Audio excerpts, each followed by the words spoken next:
Hello.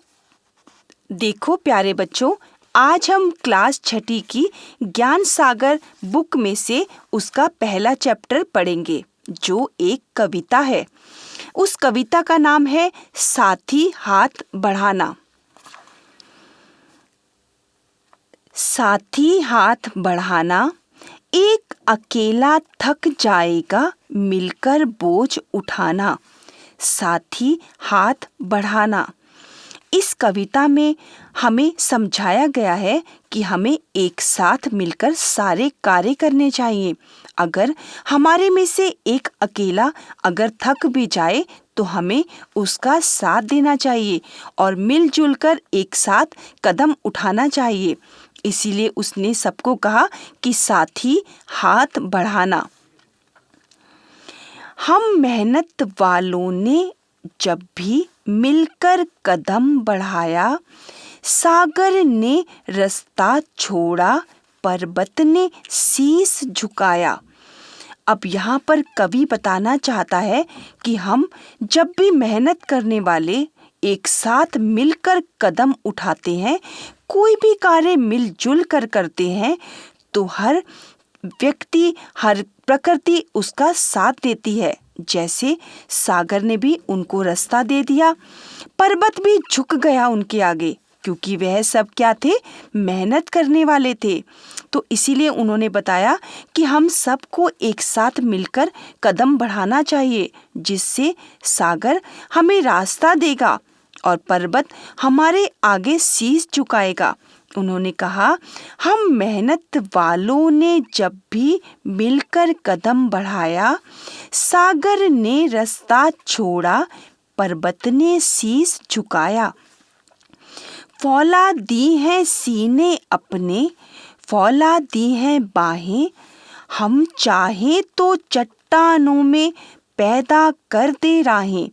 उन्होंने कहा कि हम फौलादी हैं और हम हिम्मत वाले हैं। हमारी बाहें फौलाद से भरी हैं, हम हिम्मत नहीं हारते। हम चाहें तो चट्टानों में पैदा करते रहें। अगर हम हिम्मत में आ गए और हिम्मत से सारा काम करने लगे, तो हम चट्टानों को काट काट कर भी रास्ता बना सकते हैं। इसीलिए कहा कि साथी मिलजुल कर एक साथ कदम बढ़ाकर सारे कार्य करें। साथी हाथ बढ़ाना। अब आगे की पंक्तियों में कवि कहना चाहता है, मेहनत अपने लेख की रेखा, मेहनत से क्या डरना, कल गैरों की खातिर की, आज अपनी खातिर करना। अर्थात मेहनत अपने लेख की रेखा, मतलब अगर हमारे भाग्य में मेहनत है तो हम मेहनत से कभी नहीं डरेंगे। अगर कल हमने दूसरों की खातिर कार्य किया था, उनके लिए हर कार्य करा, तो आज हम अपने लिए कार्य करेंगे, अपने लिए मेहनत करेंगे और सारे कार्य पूर्ण कर देंगे। अपना दुख भी एक है साथी, अपना सुख भी एक। उन्होंने कहा, अगर हम सब मिलजुल कर सभी कार्य करेंगे, तो एक व्यक्ति का दुख उसका अपना नहीं, सबका दुख होगा, और अपना सुख भी एक, उन सबका सुख हम सबका सुख होगा। अपनी मंजिल सच की मंजिल, अपना रास्ता नेक। अगर हमारी मंजिल सच की मंजिल है, तो हमारा रास्ता भी नेक ही होगा। अपनी मंजिल सच की मंजिल, अपना रास्ता नेक। हमारी मंजिल यानी कि हमारा रास्ता नेक है, तो हमारे कार्य भी नेक ही होंगे। इसलिए कहा कि साथी मिलजुल कर सभी कार्य करें, साथी हाथ बढ़ाना। अब आगे की पंक्तियों में क्या कहा गया है? उन्होंने कहा, एक से एक मिले तो कतरा बन जाता है दरिया।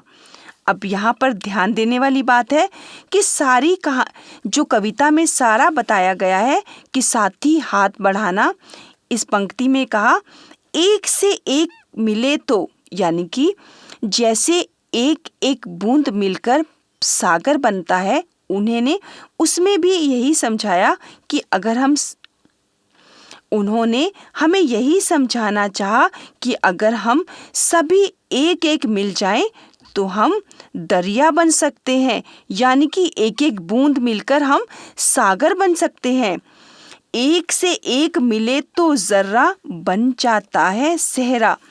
यानी कि कवि ने इस पंक्ति में बताना चाहा कि एक एक मिले तो जर्रा, यानी कि एक एक धूल की कण अगर मिल जाए तो वह पूरा रेगिस्तान बन सकती है।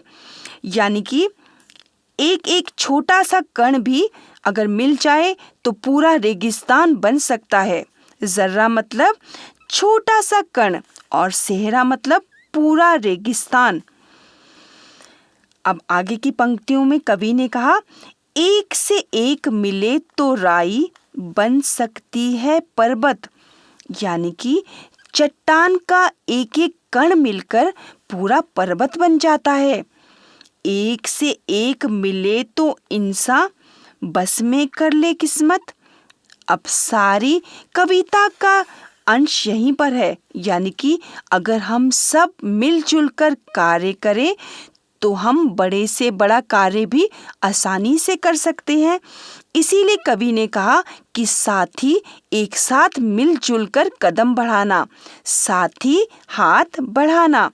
अब यहाँ पर साहिर लुधियानवी जी ने हमें इस कविता के माध्यम से सभी को मिलजुल कर एक साथ चलने की सलाह दी है और हमें भी बच्चों एक साथ मिलजुल कर सभी कार्य करने चाहिए।